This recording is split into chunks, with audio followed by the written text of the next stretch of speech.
जहाँ पर किसी कपल को नवविवाहित जोड़े को एक के बाद एक लड़की हो रही है, तो वहाँ पर घर वालों ने उसकी आदमी की जो है वो दूसरी शादी करवा दी है, ये कह के कि पहले वाली बीबी को तो सिर्फ लड़कियाँ होती हैं, तो एक लड़के की आश में उसकी दूसरी शादी करा दी जाती है।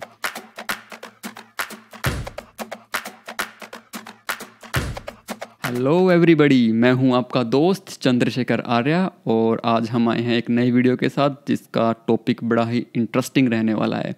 आप सभी ने एक्सपीरियंस किया है कि हमारे घर में जब भी कोई फीमेल प्रेग्नेंट होती है तो बड़ी उत्सुकता का माहौल होता है, बड़ी खुशी का माहौल होता है और साथ साथ में एक और क्वेश्चन जन्म लेने लगता है कि लड़का होगा या लड़की होगी। कुछ गैस भी लगाते हैं इस चीज़ के बारे में, लेकिन सवाल यहाँ ये पैदा होता है कि इस के पीछे, यानी कि जो न्यू बेबी होने वाला है उसके जेंडर के पीछे का असली रीज़न क्या है या उसके पीछे रिस्पॉन्सिबल कौन है। आम तौर पे घरों में देखा गया है कि औरत को इसके लिए जिम्मेदार ठहराया गया है।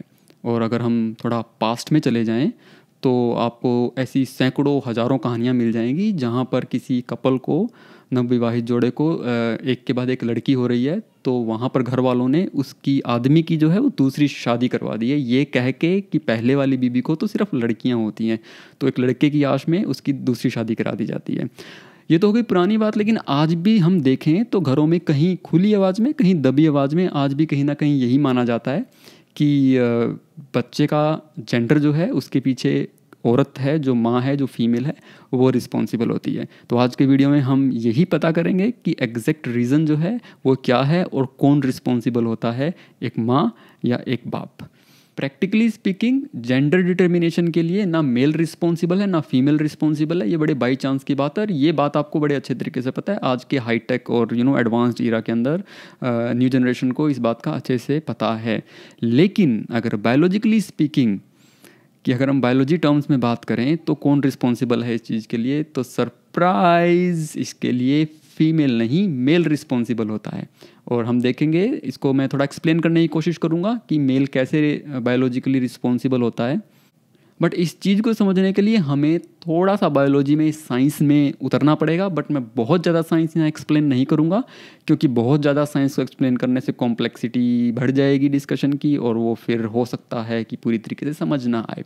तो अभी के लिए इतना समझ लीजिए कि आप सभी को अच्छे तरीके से पता है कि हमारी जो बॉडी है, ह्यूमन बॉडी जो है वो डीएनए कंटेन करती है। लेकिन जो डीएनए होता है वो जैसे ऊन का एक गोला, वुलन होती है, वुलन का एक गोला होता है, जैसे उसी तरह डीएनए भी जो है वो एक उलझी हुई स्ट्रक्चर में प्रेजेंट होता है हर सेल के अंदर और उसको बोलते हैं क्रोमोसोम्स।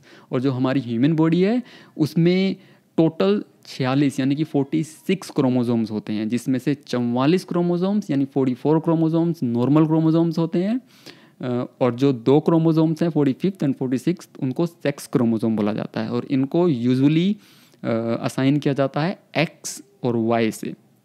तो इसको समझिए कि लेट्स से कि अगर मैं फीमेल की बात कर रहा हूँ तो फीमेल में 44 क्रोमोसोम्स होंगे प्लस जो 2 सेक्स क्रोमोसोम होंगे वो 2 एक्स क्रोमोसोम होंगे, यानी 44 प्लस एक्स एक्स। अगर 2 एक्स क्रोमोसोम्स प्रेजेंट हैं इट मीन्स कि वो फीमेल बॉडी है। और इसके जस्ट अपोजिट अगर 44 नॉर्मल क्रोमोसोम्स प्लस एक एक्स क्रोमोसोम और एक वाई क्रोमोसोम, ये एक पेयर जो सेक्स क्रोमोसोम का है उसमें एक्स और वाई दोनों प्रेजेंट है, तब वो मेल बॉडी बन जाती है। अब एक स्टेप आगे बढ़ते हैं। जब रिप्रोडक्शन होती है तो एक एग और एक स्पर्म दोनों जब फर्टिलाइज करते हैं तब एक जो नई लाइफ है उसकी प्रोडक्शन, जो उसकी एग्जैक्ट फॉर्मेशन है वो स्टार्ट होती है। अब एग हो या स्पर्म हो उसमें पूरे क्रोमोसोम्स नहीं होते हैं। 23 यानी कि टोटल 46 जो क्रोमोसोम्स हैं उसमें से 23 क्रोमोसोम्स मेल से आते हैं और यानी कि स्पर्म में होते हैं और 23 क्रोमोसोम जो कि एग में होते हैं। जब ये फर्टिलाइज करते हैं तब टोटल 46 क्रोमोसोम्स हैं वो आपकी न्यूबॉर्न बेबी के अंदर होंगे। अब यहाँ देखिए, बड़ी इंटरेस्टिंग बात ये है कि जब मैंने बोला आधे क्रोमोसोम मेल से आ रहे हैं, आधे फीमेल से आ रहे हैं, तो जो आधे फीमेल से आते हैं उसमें 22 तो नॉर्मल क्रोमोसोम होते हैं। अब क्योंकि मैंने बताया था कि 44 नॉर्मल क्रोमोसोम्स होते हैं डिवाइड बाय 2 यानी कि 22 normal chromosome plus 2 x chromosome female में होते हैं, यानी कि 1 एक्स एंड सेकेंड एक्स। तो यानी कि एग के अंदर हमेशा ही सेक्स क्रोमोसोम जो होगा वो एक्स क्रोमोसोम ही होगा। और अगर हम मेल की बात करें उसके विपरीत तो जो स्पर्म्स होंगे उसके अंदर एक्स भी हो सकता है और किसी स्पर्म के अंदर वाई भी हो सकता है। एंड यू ऑलरेडी नो कि there are millions of sperms. जब एग को फर्टिलाइजेशन वाली प्रोसेस हो रही होती है तो मिलियंस ऑफ स्पर्म जो हैं वो एग को ट्राई करते हैं फर्टिलाइजेशन करने का।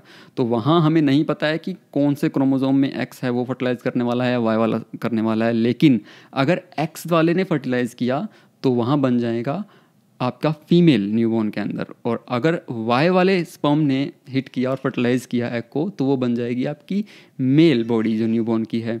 तो ऐसे जाके डिसाइड होता है न्यूबॉर्न के अंदर कि वो मेल बॉडी बनने वाली है या फीमेल होने वाला है।